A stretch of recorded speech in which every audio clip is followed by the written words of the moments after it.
Hello, everyone, and welcome to the Chit Chat. I'm Jeremy Roberts, here with my host, Rebekah Reysen, and with our special guest, Dr. Amy Wells Dolan.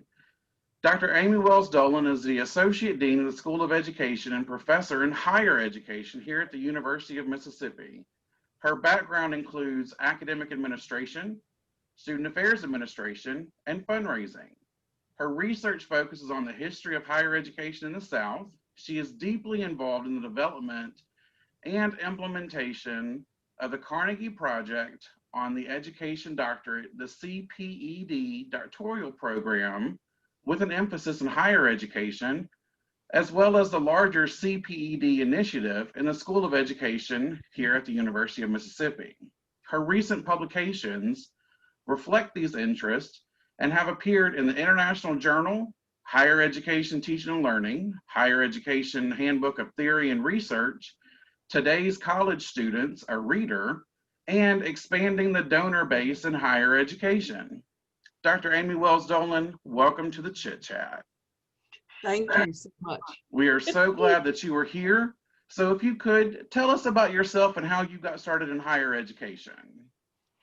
You know, a lot of us in education talk about having dreams of being a teacher when we were younger. And they say with career aspirations, sometimes our childhood dreams reflect what will be longstanding interests so that we have a good sense of that.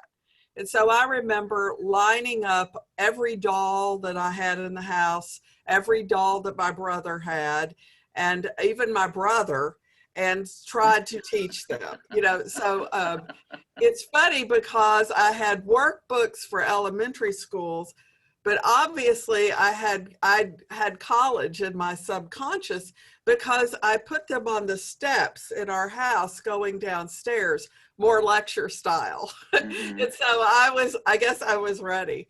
But when I got to college, I went to a liberal arts college in Transylvania University in Lexington, Kentucky. And I didn't realize or think about the fact that until later that you could teach adults. And I have always enjoyed working with adults. And then it's that experience of college and how it changed me and others that made me want to go into higher education. And now we're doing higher education in a pandemic, which makes life pretty interesting as well. So how do you think that's impacted education, especially higher education? I think it has impacted us a great deal. I think that the challenges are on a couple of fronts. I think one very positive challenge is that it has forced a lot of us to move on technology in ways we may not have been comfortable or ready to move, but it made us use resources, to be resourceful and to use resources that were available to us to continue the mission of teaching and learning. And so that integration and implementation of technology, I think, is a fantastic thing. I also think it has strained budgets potentially in ways that we will experience for a long time to come. And so that is an issue where the pandemic wasn't a sole instigator of that change. Some of the enrollment declines were set in motion before the pandemic. The economic effects of the pandemic certainly create a situation that has exacerbated some of the financial tensions in higher education. And then finally, I think one of the things, and there are many ways, but I think one of the interesting things to see is how higher education can put research to the problem of the pandemic. Everything from how we are doing the sentinel testing on our own campus and utilizing faculty, staff, and graduate students to monitor and to do contract tracing. That's a hard one to say. I think those are positive things. Even even projects at the University of Arizona where they're using wastewater to identify places on campus that could have a surge in COVID. So I think it gives opportunity to see an immediate value of research and application to public health that I think are pretty important. So those are just a few. Mhm. So And how has COVID changed the face of higher education? I think in some ways, I will be a bit of a contrarian in some ways. One of the things that I write about in my own work and my own research and am working on now is the fact that despite technological advancements, despite advances in our society that in some ways in many ways have expanded access and opportunity, not fully, but in many ways. I think the face of higher education is demonstrating its fidelity to an old idea. And one of those old ideas is sort of the residential campus learning environment. I think that there is an element of that in American society that we crave and see as idealistic for the education of young and emerging adults. If we might not use the word pastoral, there is certainly an identification and desire to have and maintain that experience. And so in that way, I think it has changed the face a bit because it has exposed, it's kind of taken some of the, if you will, the makeup off of that. Mm-hmm. And we realize that when we cannot be together in an idyllic setting, that creates an economic strain and tension that students and families as consumers, and I'm not saying that's their only value, and I'm not saying that's the only nature of our relationship, but it constrains some of our consumer ideals about higher education. And so I think that has exposed some of the nature of our ideal, and how do you deal with that in a pandemic, in a situation where you cannot be close together in a pastoral setting? And certainly the institutions in America represent a vast array, and they're not all residential, certainly. But what I'm talking about is kind of a fidelity to an ideal that is inherent in student life, in the way we think about the maturation of adults, and the way we socialize for certain social values around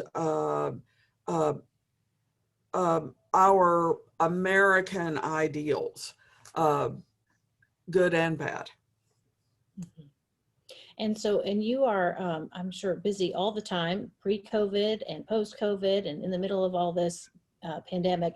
So tell us about your responsibilities as the Associate Dean of the School of Education, and then also, has this changed in the pandemic in terms of day-to-day responsibilities? In many ways, in some ways, my responsibilities, there are a stream that is very constant. At other times, I feel like there has been kind of a flattening, so to speak. Mm-hmm. My role, in many ways, I guess my role is teaching and learning. And so there is a huge portion of my job that is my faculty job.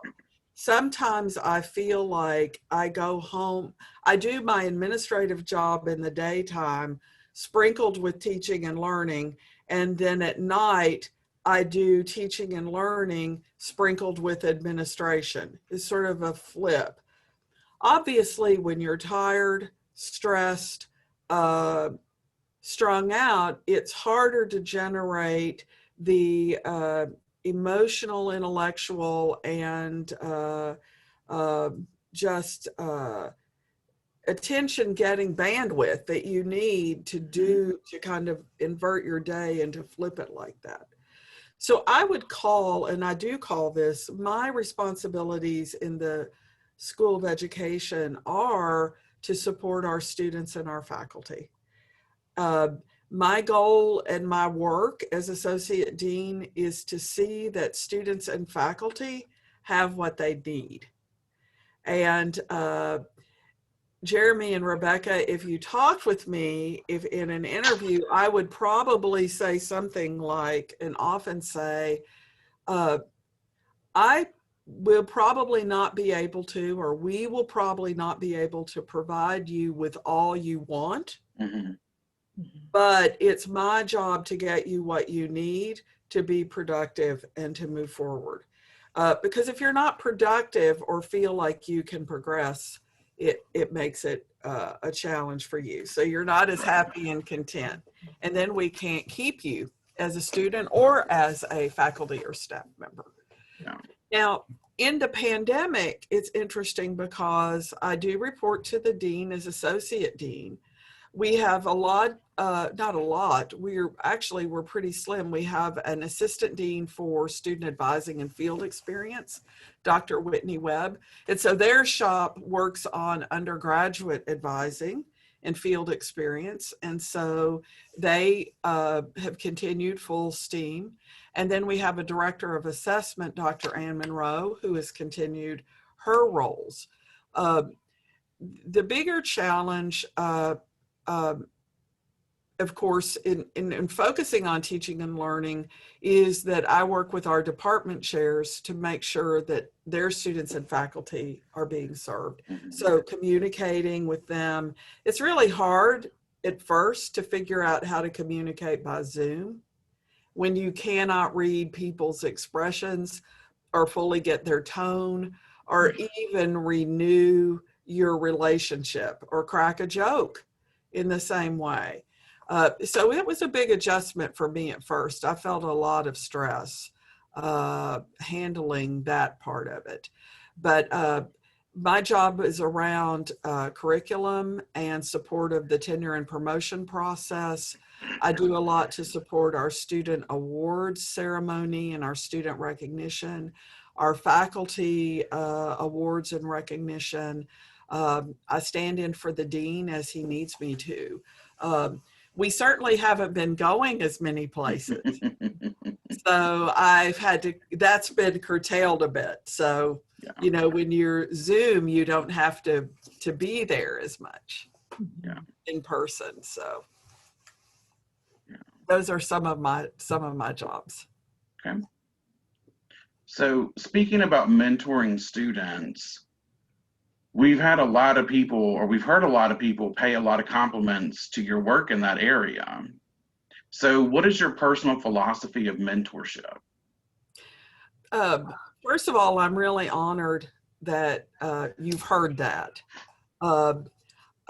I am surprised in some way because I am a very human advisor, meaning I do not, with a couple of different roles. In fact, kind of carrying, so right now I'm teaching 3 classes, History of Higher Ed, one of our METP courses for the Mississippi Excellence in Teaching Program with undergraduates, a course for an orientation process on public policy. And I'm working with doctoral students, and I think there are 13 or 14 of them that are writing and working. So it's a very full load. And so I'm not perfect.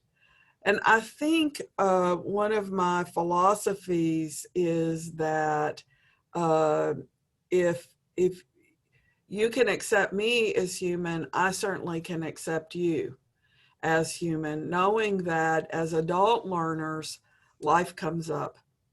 I have had wonderful experiences mentoring adult master's and doctoral students.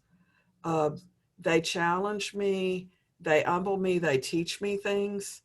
You know, thinking about some of the students I've worked with, what they know about academic advising or intercollegiate athletics or research and sponsored programs or fraternity and sorority life or leadership programs constantly enriches my knowledge base, and it gives me attention to some of their stresses and their preoccupations. But their life, they're people with lives, and their jobs have demands. So I tend to be very flexible and forgiving, which gets me in trouble because I need my students to be flexible and forgiving. So I'm not sure that it's a philosophy, is just as much a spiritual commitment to my role in higher education as a steward of the academy. And it may sound weird, but just out of a deep love for them as people. And the growth I see in them over time. It's one of the greatest honors of my life, is to have that window into that intellectual development and to see them go on to great things. You know, so as the life of a mentor, you have a period where you are I'm not going to say in a power role, because I don't want it to be that way. I do realize there are dynamics of that. But then, Rebekah and Jeremy, you get to see that intellect and that intellectual development for the projects they're working on. And you see that carry them through to an authentic demonstration of their knowledge. It's often a point at which I cry. You know, like it's like you almost want to go, and it's not you that is the artist, but it's like, ta-da, you know, like, look at this great person who has grown and developed and contributed, and then they develop into their own authority. And so that's just beautiful to see. So I guess deep down, in some ways, Rebekah, I connect as a counselor with developmental theory, that I like to see that. And so that's part of the process, you know, part of the process. And it's really enjoyable. Well, and clearly you're passionate about it. You seem like you really enjoy everything that you do. And I would imagine teaching is also something that you're passionate about as well. Is there a favorite class you like to teach, or classes that you like to teach? Oh, sure. I'm teaching history of higher education now. And I love teaching that class. I usually teach it in the fall. During the pandemic, I put it in a challenge to do it hybrid. So I invite students to come to the class, to be in the classroom, masked, social distance, doing what we would do in the classroom, and then students to be on Zoom. And so a majority of the students are Zooming. Their level of comfort or let's just say convenience is such that they want that experience. And then there are some stalwarts who are coming to class. I do like lecturing, so that early experience of lecturing to dolls, I try not to do it every week or rely on it. Last night, or 2 nights ago, was one of my favorite times, is to talk about the connections of the medieval university to the American university. So what came from medieval society or the university as it was conceived to the American college and university? What is it that makes it special? And I like sharing that because I want students to understand that it is an important, I will call it a grave social responsibility that we carry when we are in the enterprise of higher education, that we have a social obligation because of that privilege that was negotiated centuries ago by the early scholars who formed guilds that became the university. Those exemptions, privileges, and charters that actually form the corporate identity of the university that makes it special. So all this other stuff, the infrastructure, is really not as important as that corporate identity and legacy.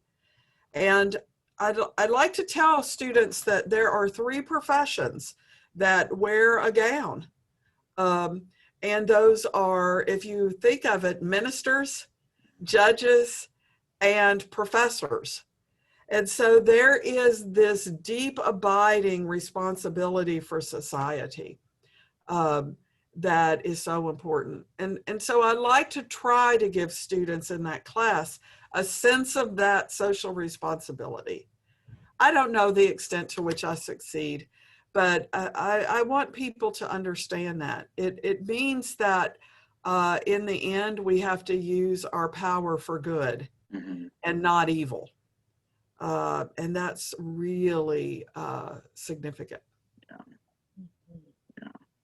And, well, speaking of things that we heard that you love, we've also heard that you love qualitative research.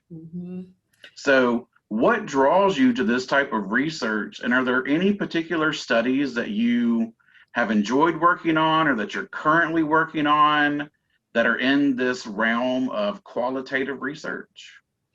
Well, I do a lot of consulting with student projects that are qualitative in nature. So my qualitative background actually was built and nourished by historical study.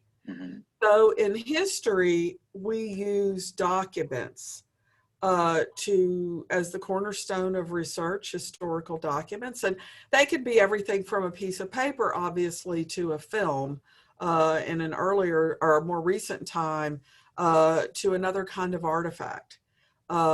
If you visit the archives and special collections, which I'm privileged to have the support of Dr. Lee McWhite, Political Papers archivist. She hosts my class every year. This year we did it by Zoom. Sometimes she shows a canister from the riots that took place on campus during the integration of James Meredith for the tear gas. So even a thing like a metal canister that held tear gas, so those documents are important. Then, of course, you have observations. And observations are really important. And then, of course, interviews. So I like to combine those things in my work. And I like to encourage students to do that. And so I mentor students on a lot of qualitative projects where they are interviewing people to gain an understanding. And so there are quite a few dissertations on file in ProQuest. If you just look up me as advisor, you will see at the University of Mississippi and University of New Orleans, where I was previously, you'll see quite a few of them where people have used qualitative interviewing techniques and documents to gain a greater understanding of their environment or people's experiences in the environment. So things will happen like the other day, Friday, maybe I was talking to my dear colleague, KB Malir, who was talking about a project of how people experience the pandemic from a perspective of higher ed administration. And he wanted to know like how people were using vacation time or sick leave time in the midst of that. And so he's like, would you be interested in helping advise with us on that? And I'm like, yes, of course. And then we've done a project where we're not finished, but we've been working to interview the students who were LGBTQ at the University of Mississippi or other universities in the South in the period of the post 1950s and some of their experiences on campus. So I love advising and helping them to see that.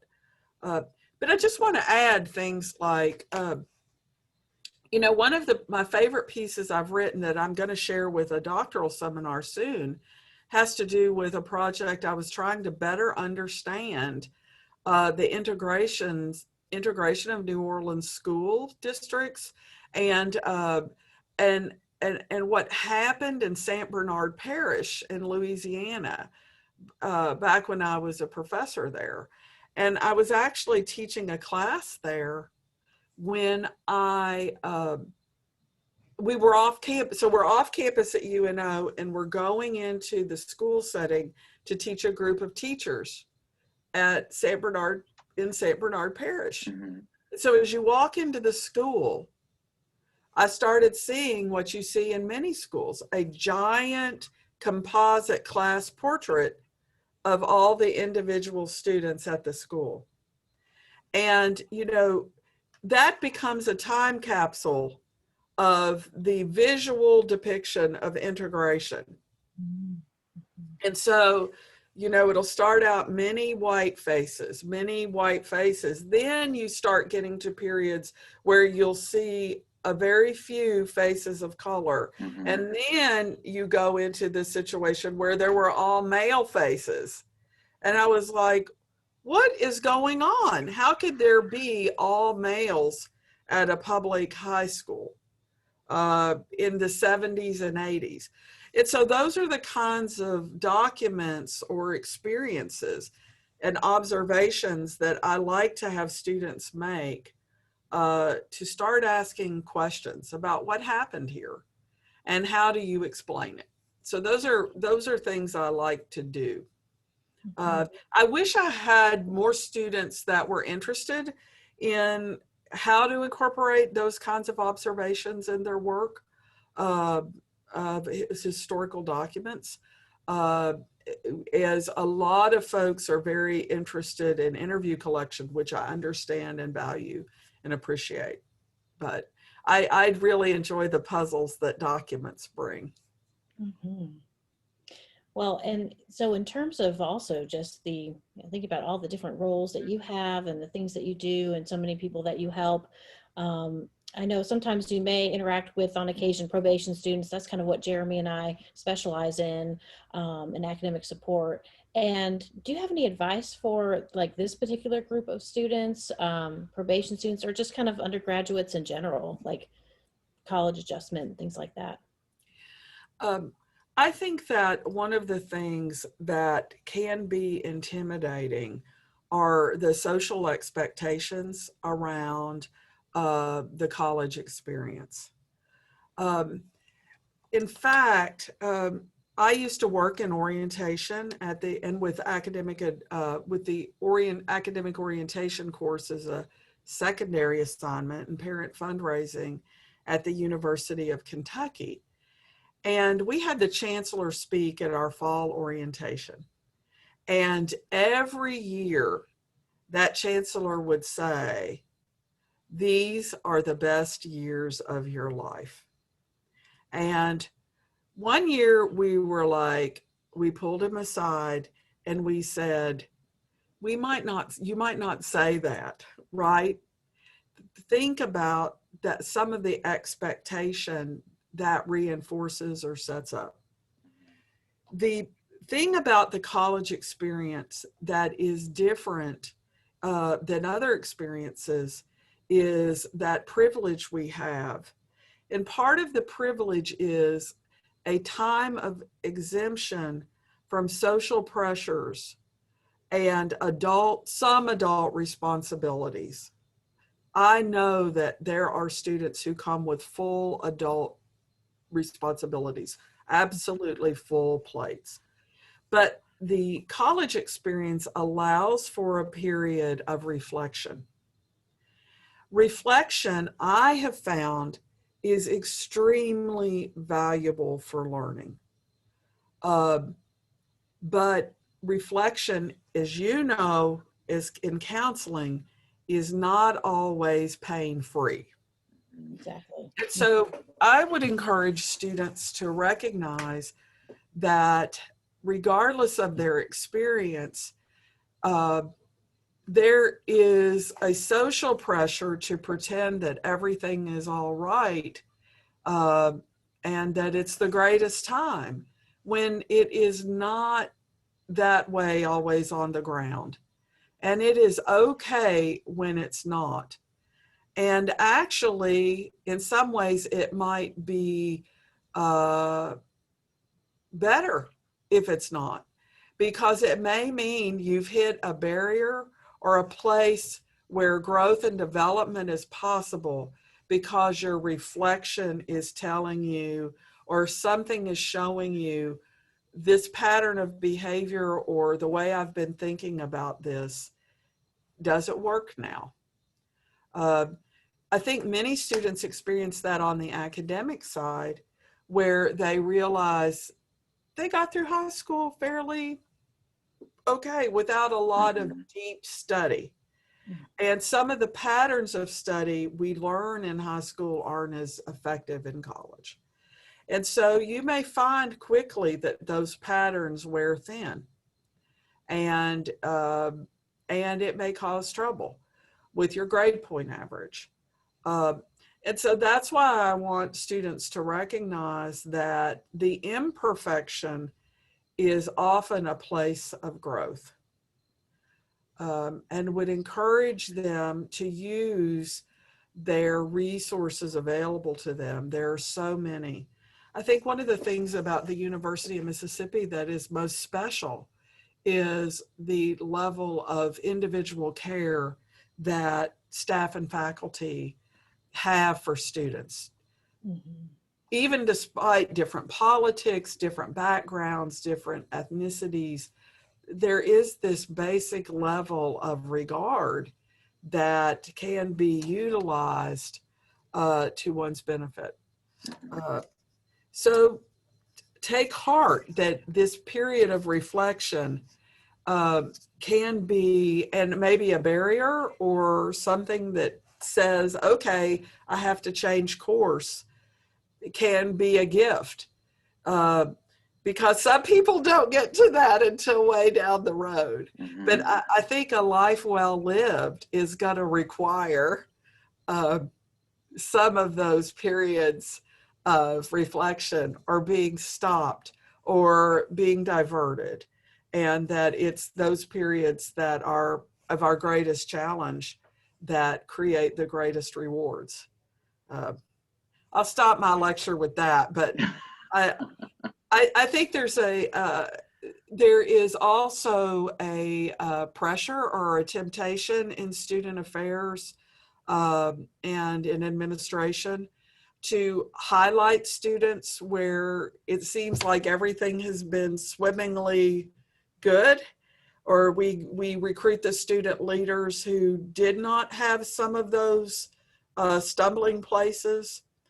But I encourage us to expand our idea of what a leader can be, to recognize that people who have had difficult times or challenges can also be great leaders or connectors for others to help them navigate the college experience. Very good points. Very good points. And we are also excited to ask you some questions about your college experience. Okay. So we have a couple of lightning round questions for you. Okay. The lights turn on in my office as soon as I say that, because these are so That's right. illuminating your college experience. So tell us about your freshman year. What was your life like at that stage? You know, I was a first generation college student. People in my family had not gone to college, and I picked a small college, Transylvania University, a liberal arts school, which actually turned out to be a great choice and one of the great benefits.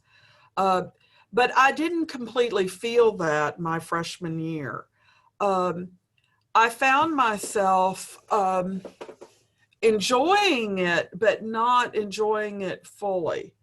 And I felt a push me pull you between some of the things that were going on at home and some of the things that were going on in campus. My brother was still at home in high school, so there were things, we're close in age, so there were family things going on. So I remember my sophomore year, actually, so I finished my freshman year. I did okay, got an okay GPA, but it still didn't feel fully right. I contemplated transferring, and I even waited to go back to Transylvania to the very last day to move into the residence hall. I was like, I am not, I just don't know if I could do this again. But somehow I started doing something that, I mean, may seem crazy, but I started dressing up for class. And I don't mean to reinforce feminist stereotypes. I'm just saying of appearance. But for me, when I started doing that, and I don't know what prompted me to do that, it suddenly gave me more confidence, and I started showing up for things. And it was that showing up that helped me better integrate my sophomore year. And so while many students kind of have a what we call can be a sophomore slump, that's the time period where I felt like I began to make connections. I began to grow more confident, and I applied to things that I wanted to do as a student leader and that kind of thing, and took some risk. Not all of them came through, but some of them did. And so I started being able to tap into some of that leadership. I'm long-winded. I'm not much of a lightning round, you know.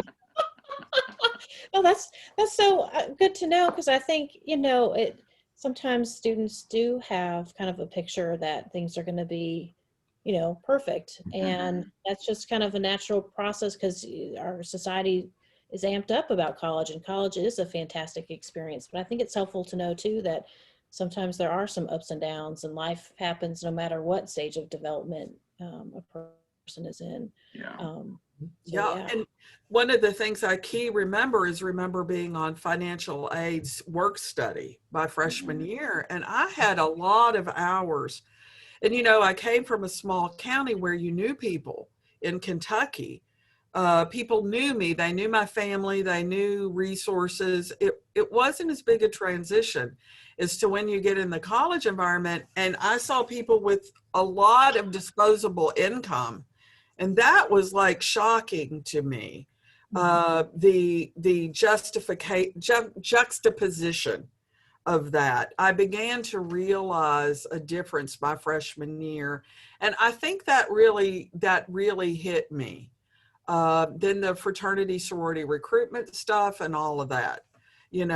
Some of those dynamics around socioeconomic status and class at that school played out at that time.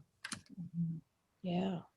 Well, and in terms of, inspiration, I think all of our jobs, we try to help students and keep them motivated. And certainly you are a huge, source of motivation for a lot of people. Was there somebody that you found to be particularly inspiring over your course of your career development?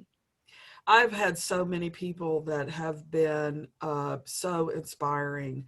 I think of people in my high school, my speech coach, Bruce Florence, who eventually started a branch of the community college in my hometown.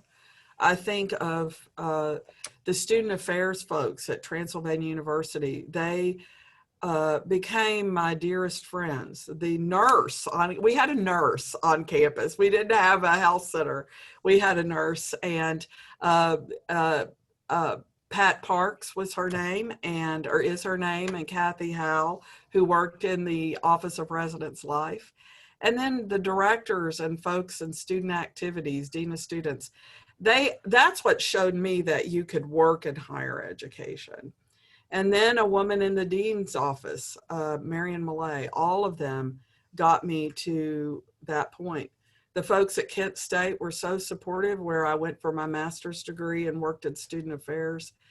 And that list is long. And then at University of Kentucky, my mentors there, Professor John Thielen, we had him on campus. And a woman that worked in fundraising taught me a lot about stewardship, Marianne Vemont. And so I have, and then from an academic world, colleagues make a huge difference. The first colleagues who hired me, Mike Paulson and Barbara Johnson, to my colleagues in higher education here. I mean, to me, all of those folks are a true reward. And that's really the biggest reward of higher education, is the environment you're in, the opportunity to associate with others, with you all, even by Zoom. You know?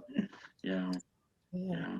Well, do you have any final words or parting wisdom for our viewers or listeners about how they can get involved in higher education, or the love that you want to share with them about higher education? I think one of the biggest things we can do on two fronts, I talk to people about careers in higher education, knowing that there are so many roles on college and university campuses, over 4,500 post-secondary institutions in the US. That's not even looking internationally. We've placed students all over the world in our country, in our program, that it's a fascinating world of work and a place to be associated. I would encourage people to use work to teach them what it is that they enjoy and the environments they enjoy, because the advanced study of higher education may not be their field. The advanced study of English or history or of public policy or engineering may be the field for them. And so that period of reflection that college provides, and sometimes work after college, higher ed setting or not, can teach you more about yourself and help you reflect. So I don't think work is ever a bad thing if you can get it. and then I think being prepared. I think some hard times are going to come for higher education. Historically, some of the periods of growth and expansion have been fueled by investment by government. You think of the land grant movement, and then the GI Bill, and later the Higher Education Act. The reliance on enrollment and individual financing of higher education and increasing cost of higher education have challenged us and will continue to challenge us. So I think we have to approach our roles and our opportunities with an attitude of appreciation for the opportunity to imagine and teach young people, adults in our society. I think that that's very important. And I hope that we will show the resilience in the years ahead to continue that core mission of teaching and learning. Well, we definitely appreciate all of your wisdom and expertise and giving us a lot of valuable time that you have. We know your time is limited. So thank you so much for joining us. It was very great to chat with you. And certainly we know our listeners and viewers are going to love to hear what you have to say. Thank you so much, Jeremy. Thank you, Rebekah. You know I can talk your ear off, so. Oh, this is good. This is fantastic. So thank you. I appreciate it. Sure. Yeah, well, for Rebekah Reysen, I'm Jeremy Roberts. Thank you so much, Dr. Wells Dolan, for joining us on the Chit Chat today. We will see y'all soon. Have a good one. Bye, y'all. Bye-bye.